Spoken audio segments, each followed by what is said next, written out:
It's literally only 200 generations ago, we were all hunters and gatherers. We had no choice but to eat everything organic, everything was whole. And we would eat seeds and fruits and vegetables. All the animals we ate were wild animals. A wild animal has maybe 5% of its body weight as fat.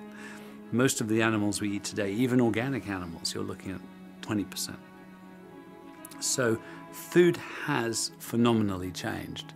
And now that we know how our biology works in relation to food, it would be surprising if we hadn't changed how we think, how we feel, and our pattern of diseases, which clearly are escalating out of control. The brain is very particularly dependent on nutrition because this organ is 2 pounds in weight, and yet it consumes 20% of circulating oxygen, glucose, and other nutrients. And so, if you like, I describe the brain as a nutrient hog. It's using up 10 times more, it's 10 times more metabolically active. So where there's a shortfall in diet, and where that plate contains stripped down ersatz food, then of course the brain is going to be one of the first places that's affected. And now we can see from studies that particularly depriving the developing brain in utero of nutrients is leading to lifelong health problems, mental health and physical health.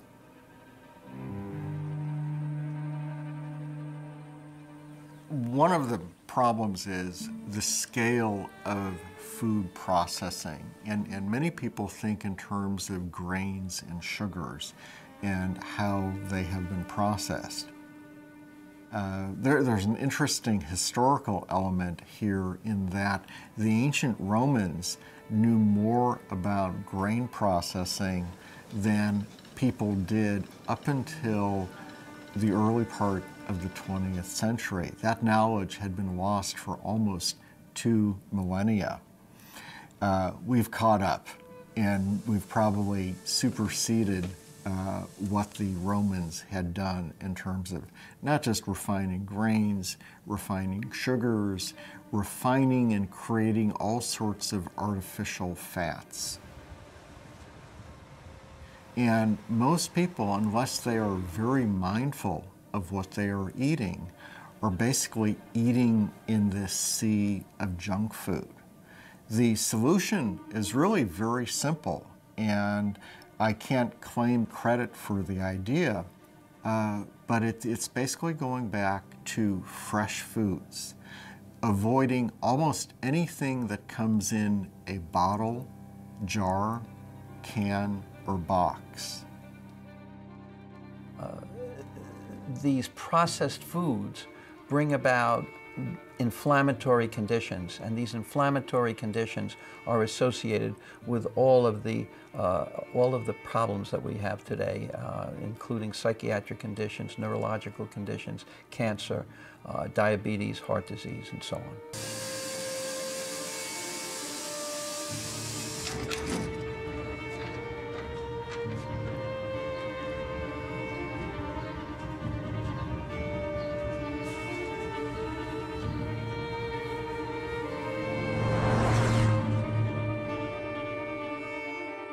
And I believe that the pharmaceutical companies do see nutrient therapy and the use of supplements and the whole orthomolecular approach as being a bit of a competitor, and so that's part of it. There's also a kind of orthodoxy or a belief in the medical school training that anything that has to do with nutrition is always going to border on quackery. Matter of fact, I was told during medical school, any doctor that prescribes a vitamin, by definition, is a quack. One other thing I'd like to underline is that when we go through medical school, the first 2 years, the first year we learn a lot about anatomy and physiology and biochemistry. And then starting in the second year, we get to pharmacology. And what happens is that the attitude in medical school is that the physiology and biochemistry, well, that's we have to know that. But the real medicine is pharmacology. And that is the orientation of physicians. And what we are doing in orthomolecular psychiatry and orthomolecular medicine is we're going back to physiology and biochemistry rather than pharmacology. We assume that the body has the ability to heal itself if given half a chance, and the way that happens is by supplying the body with what it needs and trying to remove things that are toxic to it.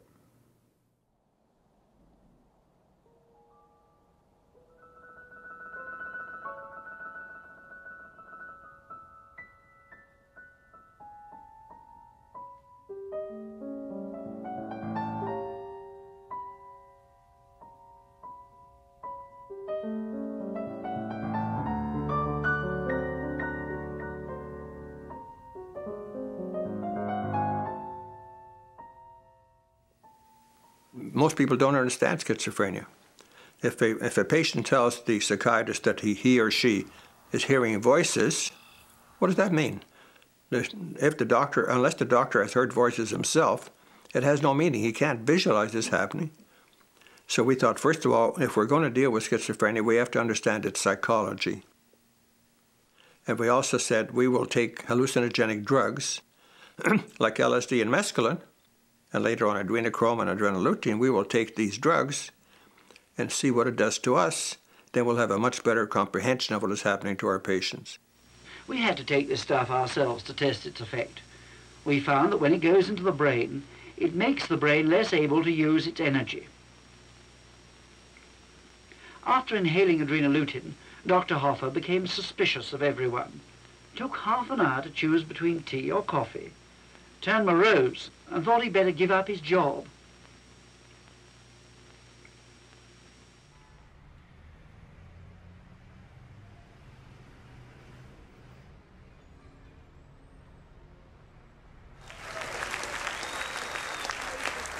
This is so wonderful to see this long overdue Lifetime Achievement Award to my great lifetime hero. I mean, you really are Dr. Hoffer. And I guess I'm going to talk on behalf of all of us patients, and I have to try not to cry. So, because, see, I'm already starting. Because not only have you given us our lives, you were the voice all these years who said, you can get better, you will get better, take these simple steps, you won't be crippled by drug side effects.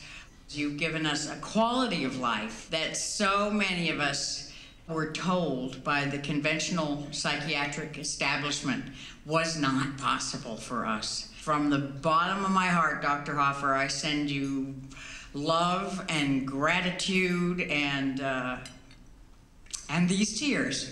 I love you very much.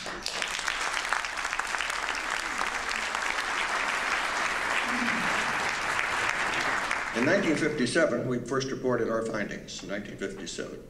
Until then, I was considered one of the top North American researchers, and that was because we never did anything important. We published a lot of papers, but they have no value. But as soon as we began to publish that we were getting results with niacin, you should have seen the world collapse about us. They said, oh my God, these guys are heretics.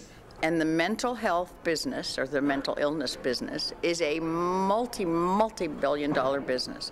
It generates profits that are in the stratosphere, obscene profits. So Dr. Hoffer and his work, and the work of all these extraordinary doctors, is an extraordinary threat to that industry. And I think in their greater and greater quest for bigger and bigger markets, because they've kind of got everyone in the States anyway, Prozac, half the population, they've now pushed it to the limit. Once you start damaging little children's brains, I think there's going to be a backlash.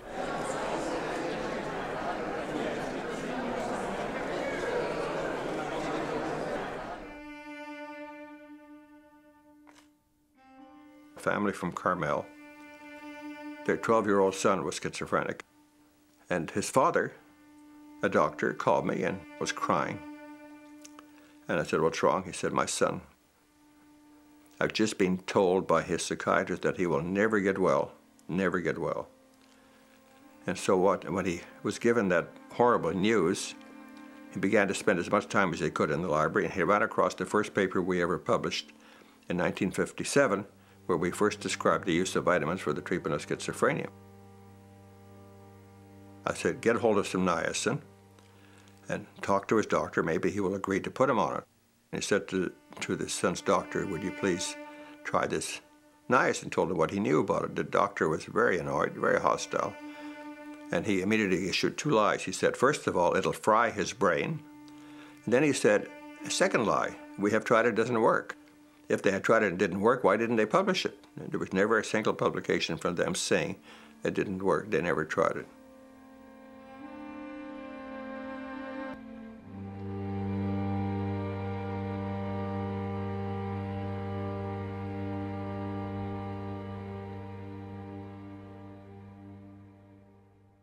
The idea of the Saskatchewan plan was to build hospitals that would be really good hospitals, where people would be held until they got well. They would keep patients even 3 to 6, 12 months if necessary. Then the drugs came along. They were so dramatic that psychiatry began to think, we don't need these hospitals. Their plan was not to really build a large number of smaller institutions where they could house them properly. Their plan was simply to put them all on drugs and discharge them. And for a while, it was an enormous feather in your cap if the superintendent of a hospital could claim that he was emptying his hospital faster than you were. If you started off the hospital with 2,000 patients and 5 years later you only had 1,000, that was kind of great news. Where did the 1,000 go? They went onto the streets. They went into terrible nursing homes. They went into terribly undesirable places. Once you have schizophrenia, it's a life sentence. That's it. You're never going to change. You're probably maybe going to get worse. We just have to medicate you, and then you may be able to limp along on a somewhat normal existence, but totally medicated. And people don't like the medications. They have a lot of side effects, so they go off them. Basically what we're dealing with is a culture of life and a culture of death. And a culture of life is to try to supply the body with what it needs and to keep away toxic things. I think the culture of life is an orthomolecular approach. The culture of death is one that focuses on profits. And that's what motivates everything. So it's the financial situation that is motivating the development of the drugs and paying dividends to the stock holders and things like that. That's what's important. That's what drives things. Of course, this is the future of medicine. I mean, it works. I mean, number one, it works. Number two, it's safe. So why aren't we all doing this? And I think the bottom line is it is money. The pharmaceutical industry have such a tight hold on medical training. So the average doctor just simply doesn't learn this stuff. And by the time they come out of medical school, they've got all this knowledge about how to diagnose diseases and which drugs to use and so on. And they've often been taught that particular nutrients, just aren't effective, sort of drug versus nutrient. But of course, this whole approach is not about, a different kind of pill for an ill. It's actually an entirely different approach. And then when you couple that with the fact that you simply cannot do orthomolecular medicine in 5 minutes or 10 minutes, it really requires a much longer and more detailed involvement with the patient to really find out about their lifestyle. And also when you find out that, it's relatively easy to get someone